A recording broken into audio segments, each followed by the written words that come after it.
Welcome back. I'm Pat Sloan for Babylock. This is the end of week 3 for the Babylock Sew for Love Challenge. 12 designers, 12 weeks, 1 destiny, the Destiny 2. So this is my second video, and in this video I'm going to show you how to use the digital dual feed foot for machine quilting.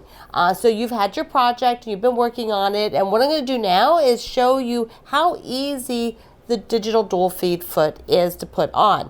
Now if you're a quilt maker, you might call this the walking foot.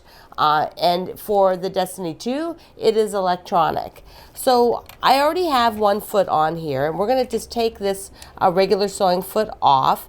And what's really cool about the digital dual feed foot is that being designed so that it goes right on there exactly like a regular foot. So it's really easy to install. You don't have to fiddle around and get it over anything else.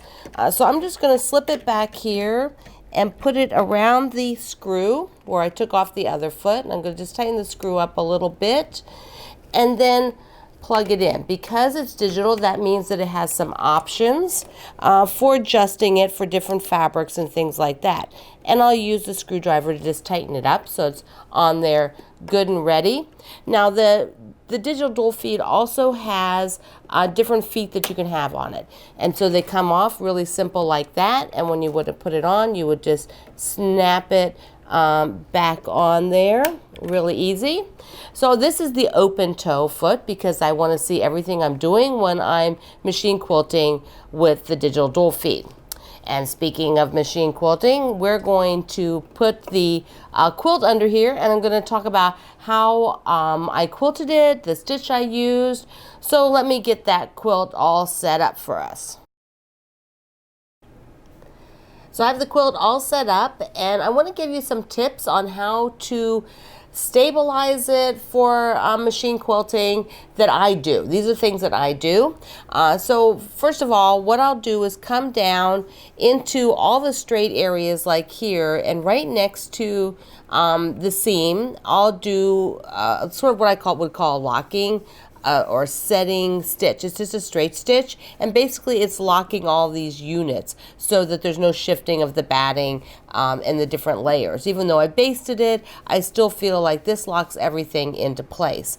The other thing that I like to do with a quilt that's a little bit bigger size is that all on the outside edge, I will do a really wide zigzag.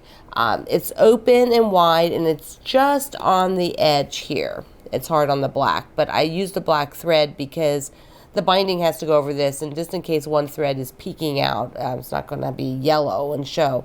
So I have the zigzag, the very wide zigzag. So once I do that for this quilt, for the golden coins, then I'm ready to do my decorative stitching.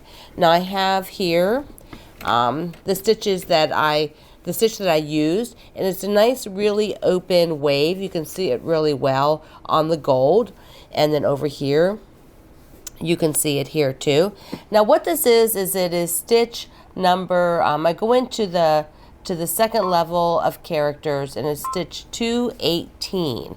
And when I do 218, I am going to switch it to be really wide open. When you look at the default, it's much narrower. It'll be like this, more of like a serpentine. And so I'm making it longer. And for what you're seeing here, I went into my memory and I got out what I wanted, which was 7 and 3.5. So this is 7 and 3.5. And what that does is open up, I'm going to retrieve that one. So it opens up the width and then makes them longer. So instead of having this short little narrow thing. So let's get started. I'm going to show you how I handled this. I'm just going to start here. I know that there's stuff at the top, but I just want to do an example.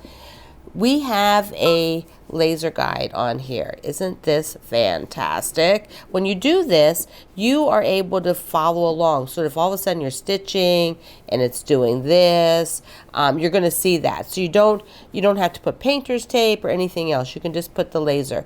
And I'm going to go like about 2 fingers wide. Oh, have you noticed my gold fingernail polish. It's about the color of the Destiny 2. Yes, thank you. So here we go. I'm going to do about two finger widths. So I'm going to lower the presser foot, put the needle down, and I've got it set so that every time the needle is down and I stop, it raises the presser foot. That way I can shift and adjust. So I'm just going to go forward. I would do a locking stitch or come out actually from the very edge, but because I just want to do this demo for you down here, we are going to start, and as we're stitching, I have it on auto speed right now, so, and actually it's quite slow, isn't it? So if I want to make it go faster, there we would go, and we could go all the way out, and I go right all the way out to the end and then stop. So I'll go ahead and cut the threads, and let's take a look. So this is what I did for the serpentine, and the laser kept me nice and straight. And when you're looking at the panel with the laser on, it actually shows you the center. It'll be positioned down the center of the stitch. It shows you on the screen here, which is kind of a nice feature for some of the decorative stitches. Now the dual feed works best with stitches that go forward. So you'll see some of the stitches are grayed out on a panel because they do too much, decorative stitches, some of them do a lot of back and forth, and it's not really what the dual feed is made for. So when I would want to get this whole row done, then I would come over here and do another 2 fingers, right? And go all the way down, and then I would split it in the center. So that'd be another 2. So you can see over here on this yellow group really well that I did. I ended up with 3 rows of serpentines. You could do tighter. You could go back through the middle of each of them if you wanted. Or this is nice and loose and soft. And when you do it like this, it makes your quilt really nice and drapey.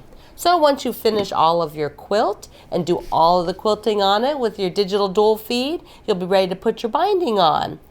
So now that you have made my project, if you haven't yet, you can download it.